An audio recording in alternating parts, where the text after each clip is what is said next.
V D Satheesan പ്രതിപക്ഷ നേതാവ് മാധ്യമങ്ങളോട് സംസാരിച്ചു. സുപ്രീം കോടതി ശരിവച്ചിരിക്കുന്നത് ഇപ്പൊ പത്തനംതിട്ടയുടെ മുഖച്ഛായ മാറ്റം എന്നാണ് പത്തനംതിട്ടയിൽ മത്സരിക്കുന്ന ഇടത് സ്ഥാനാർത്ഥി മുൻ ധനകാര്യമന്ത്രി പറയുന്നത്. കേരളത്തിൻ്റെ ഷെയ്പ്പ് മാറ്റിയ ആളാണ് അദ്ദേഹം. കേരളത്തിൻ്റെ ഷെയ്പ്പ് മാറ്റിയ മുൻ ധനകാര്യമന്ത്രി തോമസ് ഐസക് ഇപ്പോൾ പത്തനംതിട്ടയുടെ മുഖച്ഛായ മാറ്റാൻ വന്നിരിക്കുകയാണ്. ഏറ്റവും അപകടകരമായ രീതിയിൽ സംസ്ഥാനത്തെ ഈ സാമ്പത്തിക പ്രതിസന്ധിയിലേക്ക് തള്ളിവിട്ടതിൻ്റെ മുഖ്യ ഉത്തരവാദി അന്നത്തെ ധനകാര്യമന്ത്രിയാണ്. അതിനുശേഷം ഈ അപകടത്തിൽ നിന്ന് തിരിച്ച് കരകയറാനുള്ള ഒരു ശ്രമവും ഈ രണ്ടാമത്തെ ഇടതുമുന്നണി മന്ത്രിസഭ നടപ്പാക്കിയില്ല. ഇപ്പോഴും സംസ്ഥാന ഗവൺമെൻറ് ഈ ധനകാര്യ മാനേജ്മെൻറ്റ് കൃത്യമായി പാലിക്കുന്നതിൽ പരാജയപ്പെടുന്നു. ഞങ്ങൾ പറഞ്ഞതുപോലെ നികുതി പിരിവിൽ പരാജയപ്പെട്ടിരിക്കുന്നു, അതുപോലെ തന്നെ ദുർച്ചെലവ് നിയന്ത്രിക്കുന്നതിൽ പരാജയപ്പെട്ടിരിക്കുന്നു, അഴിമതി തടയുന്നതിൽ പരാജയപ്പെട്ടിരിക്കുന്നു. കൊടിയ അഴിമതിയും ദുർച്ചെലവും നികുതി പിരിക്കാത്തതുമാണ് ഈ ധനപ്രതിസന്ധിക്കുള്ള ഏറ്റവും പ്രധാനപ്പെട്ട കാരണം. ശമ്പളം കൊടുക്കാൻ കഴിയുന്നില്ല, 55 ലക്ഷം പേർക്ക് സാമൂഹ്യ സുരക്ഷാ പെൻഷൻ കൊടുക്കാൻ പറ്റുന്നില്ല, 45 ലക്ഷം പേർക്ക് വെൽഫെയർ ക്ഷേമനിധി പെൻഷൻ കൊടുക്കാൻ പറ്റുന്നില്ല, ആശുപത്രിയിൽ മരുന്നില്ല, മാവേലി സ്റ്റോറിൽ സാധനമില്ല, KSRTC പൂട്ടാൻ പോകുന്നു, വൈദ്യുതി ബോർഡ് പ്രതിസന്ധിയിലായി, മെഡിക്കൽ സർവീസസ് കോർപ്പറേഷൻ പ്രതിസന്ധിയിലായി. കേരളം ഇതുവരെ കാണാത്ത തരത്തിൽ പദ്ധതി ചെലവ് ഇന്ന് ഏപ്രിൽ 2-ാം തീയതിയാണ്. മാർച്ച് 31-ാം തീയതി പൂർത്തിയായപ്പോൾ കേരളത്തിൻ്റെ പദ്ധതി ചെലവ് 65% കണക്കിൽ, 50% പോലും പദ്ധതി ചെലവില്ല, ബാക്കി ബുക്ക് അഡ്ജസ്റ്റ്മെൻറ്റാണ്. കേരള ചരിത്രത്തിലെ ഏറ്റവും മോശം പദ്ധതി ചെലവാണ് കഴിഞ്ഞ സാമ്പത്തിക വർഷം ഉണ്ടായിരിക്കുന്നത്. മുഖ്യമന്ത്രിയും ധനകാര്യമന്ത്രിയും മൗനം പാലിക്കുകയാണ്. തദ്ദേശ സ്വയംഭരണ സ്ഥാപനങ്ങളെ കഴുത്ത് ഞെരിച്ചു കൊന്നു. 50% പോലും പണം അവർക്ക് കൊടുത്തിട്ടില്ല. 1-ാം ഗഡു മാത്രമാണ് യഥാർത്ഥത്തിൽ കൊടുത്തത്. 2-ാം ഗഡു കൊടുത്തത് 4 മാസം വൈകിയാണ്. പൈസ കൊടുക്കുകയും ഒപ്പം ട്രഷറി ബാൻ ഏർപ്പെടുത്തുകയും ചെയ്തു. അപ്പോൾ അവർക്ക് ചിലവാക്കാൻ പറ്റിയില്ല. 3-ാം ഗഡു കൊടുത്തത് എല്ലാ കാലാവധിക്കും ശേഷമാണ് 3-ാം ഗഡു കൊടുത്തിരിക്കുന്നത്. ഈ ഒരു സ്ഥിതിയാണ് കേരളത്തിൽ ഉണ്ടായിരിക്കുന്നത്, അപകടകരമായ സ്ഥിതി.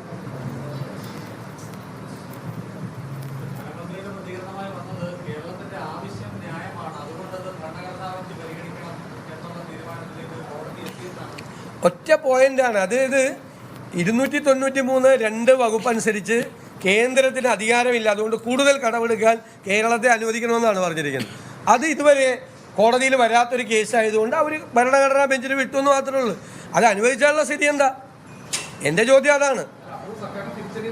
അല്ല, സർക്കാർ തിരിച്ചടി, സർക്കാർ എന്ത് നേട്ടം ഉണ്ടായത്? ഇപ്പോൾ പോയിട്ട് എന്താ? ഞാൻ പറഞ്ഞ് പൂർത്തിയാക്കാൻ സമ്മതിക്കും. ഞാൻ പറഞ്ഞ് പൂർത്തിയാക്കട്ടെ. ഞാൻ പറഞ്ഞത്, ഇനി ഭരണഘടനാ ബെഞ്ചിൽ പോയി കേരളത്തോട് കൂടുതൽ കടമെടുക്കാൻ പറഞ്ഞെന്ന് വിചാരിച്ചിരിക്കും. കേരളം എവിടെ എത്തി? എന്തായിരിക്കും അതിൻ്റെ ഔട്ട്കം? എന്തായിരിക്കും? 4 ലക്ഷം കോടി രൂപയിലേക്ക് കേരളത്തിൻ്റെ പൊതുകട എത്തിയിരിക്കുകയാണ്. അതായത് കടമെടുപ്പിൻ്റെ പരിധിയും കഴിഞ്ഞ് കേരളം കടമെടുത്തു എന്ന് സുപ്രീം കോടതി പറഞ്ഞിരിക്കുകയാണ്.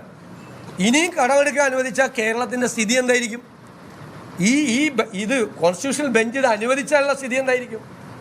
അതല്ലല്ലോ പ്രധാനപ്പെട്ട കാര്യം. ഇപ്പോൾ ചോദിച്ച ഇൻ്ററീം ഇഞ്ചക്ഷൻ കൊടുത്തില്ലല്ലോ, ഒന്നും അനുവദിച്ചില്ലല്ലോ. സ്ഥിതി അടുത്ത വർഷം എടുക്കാനുള്ള അടുത്ത വർഷം കടമെടുപ്പ് എത്രയുണ്ട്? 36,000 കോടി രൂപയാണ് എടുക്കാനുള്ളത്. അതിൽ 15,000 കോടി രൂപ എടുത്തു കഴിഞ്ഞു ഈ വർഷം തന്നെ, അടുത്ത വർഷത്തേക്കുള്ളത്.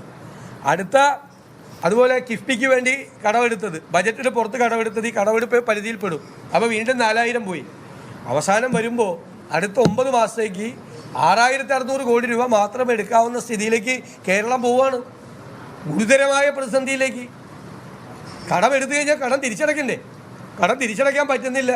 ഇപ്പോൾ ബോണ്ട് എടുത്തു, കിഫ്ബി ബോണ്ട് 9.72% പലിശയ്ക്ക് എടുത്തിട്ട് 6% പലിശയ്ക്ക് ഇവിടെ വേറെ ബാങ്കിൽ കൊണ്ടിട്ടിരിക്കുകയാണ്. അതിപ്പോൾ തിരിച്ചടച്ചു 6%. ഇതാണ് മിസ്മാനേജ്മെൻറ്റ്. എത്ര കോടി രൂപ നഷ്ടപ്പെട്ട അതിലൂടെ? ലോകത്തിലെ ഫിനാൻസ് മാർക്കറ്റിൽ, ഇന്ത്യൻ ഫിനാൻസ് മാർക്കറ്റിൽ കുറഞ്ഞ പലിശയ്ക്ക് കടം കിട്ടുന്ന സ്ഥിതി വന്നപ്പോൾ അതെടുക്കാതെയാണ് അന്നത്തെ ധനകാര്യമന്ത്രിയുടെ നേതൃത്വത്തിൽ അന്നത്തെ ഗവൺമെൻറ് ഈ ബോണ്ട് എടുക്കാൻ പോയത്, മസാല ബോണ്ട് എടുക്കാൻ പോയത്. 9.72% പലിശയ്ക്ക് ലോകത്താരയിൽ എടുക്കുമോ? ഞങ്ങളന്ന് അതിനെ എതിർത്താണ്.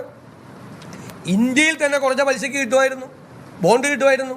റിസർവ് ബാങ്കിൻ്റെ ബോണ്ടുകൾ തന്നെ ഉണ്ടായിരുന്നു. അതെടുക്കാൻ പോവാതെ ഇത്രയും ഉയർന്ന പലിശയ്ക്ക് എടുത്തു. എന്നിട്ട് അതുകൊണ്ട് കുറഞ്ഞ പലിശയ്ക്ക് 6% പലിശയ്ക്ക് ഇവിടെ നിക്ഷേപിച്ചു. അത്രയും മിസ്മാനേജ്മെൻറ്റാണ് ചെയ്തത്. കിഫ്ബി കൊണ്ടുവന്നപ്പോൾ ഞങ്ങൾ പറഞ്ഞു ഇത് ബജറ്റിന് പുറത്തുള്ള വർക്കാണ്, ഇത് അവസാനം കേരളത്തിൻ്റെ കടമെടുപ്പ് പരിധിയിൽ വരും, അപകടകരമാണെന്ന് പറഞ്ഞു. ഞാനാണ് അന്ന് കിഫ്ബി ബില്ല് കൊണ്ടുവന്നപ്പോൾ നിയമപരമായ തടസ്സവാദം ഉന്നയിച്ചത്.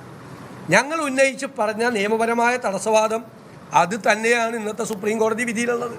കൃത്യമായിട്ട് പറഞ്ഞിരിക്കുകയാണ്, ബജറ്റേതര കടമെടുപ്പിൻ്റെ പരിധിയിൽ വരും. എന്തിനാണ് കിഫ്ബി രൂപീകരിച്ചത്? ബജറ്റിന് പുറത്തുനിന്ന് കടമെടുക്കാൻ വേണ്ടിയിട്ടാണ് അല്ലേ? ആ ബജറ്റിന് പുറത്തുനിന്ന് അന്നെടുത്ത കടം ഈ വർഷം സംസ്ഥാന സർക്കാരിൻ്റെ ബാധ്യതയായി മാറി. അപ്പോൾ ഇപ്പോഴത്തെ ധനപ്രതിസന്ധി അതൊന്നുകൂടി രൂക്ഷമാക്കി. ആ പണവും കൂടി കൊടുക്കണം. അപ്പോൾ അന്ന് ഞങ്ങൾ പറഞ്ഞപ്പോൾ ഞങ്ങളെ പരിഹസിച്ചു, ഞങ്ങളെ കുറ്റപ്പെടുത്തി.